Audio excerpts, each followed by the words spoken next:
We're gonna make the easiest sweet and sour sauce today with just 4 main ingredients, and it is ready in under 10 minutes. Hey there, I'm Sam from Bites of Wellness. Come cook with me. The best thing about the sweet and sour sauce is that there's just 4 main ingredients, and I bet you have all of them on hand already. So we are going to take a shortcut and use some ketchup. Controversial, I know. No pineapple juice at all in the sweet and sour sauce, and it comes together so quick and easy. Let's jump right into it. For the sour part of sweet and sour, I'm using rice wine vinegar, very traditional. You can find it at Trader Joe's, your normal grocery store. Start that off, and then I already told you this ingredient. We're gonna use some ketchup. So ketchup is nice because it has some of its own seasonings already in it. It is a little bit sweet, a little bit sour on its own. It just amplifies the dish. Really like that. Next up, I'm adding coconut aminos. So if you don't know what those are, they are essentially a gluten-free and soy-free replacement for soy sauce. They're a tiny bit sweeter than normal soy sauce and not quite as salty, but you can use gluten-free tamari or even soy sauce if you can tolerate it. But in this house, we use coconut aminos. That adds a deep layer of flavor and also helps to add some salt to the recipe. It helps to balance everything out. So that's why we add that. And then we can't do sweet and sour without something sweet. So I have maple syrup here. You could also use honey if you like, but I really love the flavor of maple syrup. And it also keeps this super vegan friendly too. So the next step, so we're gonna quickly just stir this all together. The thickening agent that we are using for the sweet and sour sauce is arrowroot powder. You could also use tapioca or cornstarch, but the liquid itself is not going to get thick enough on its own in the short cooking time, so we need to do something to enhance that, and that is where the arrowroot starch comes in.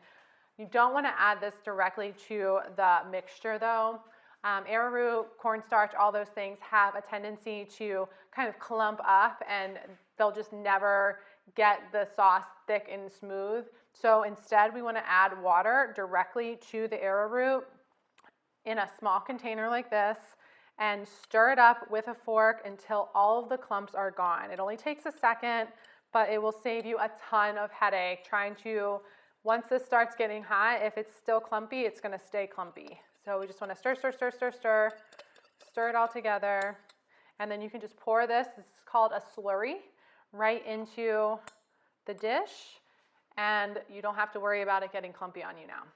Make sure you add the rest of the water too if you didn't use it to make the slurry. Once this is all stirred up, it is ready to go over the heat. Put this on the heat, it's still pretty thin here.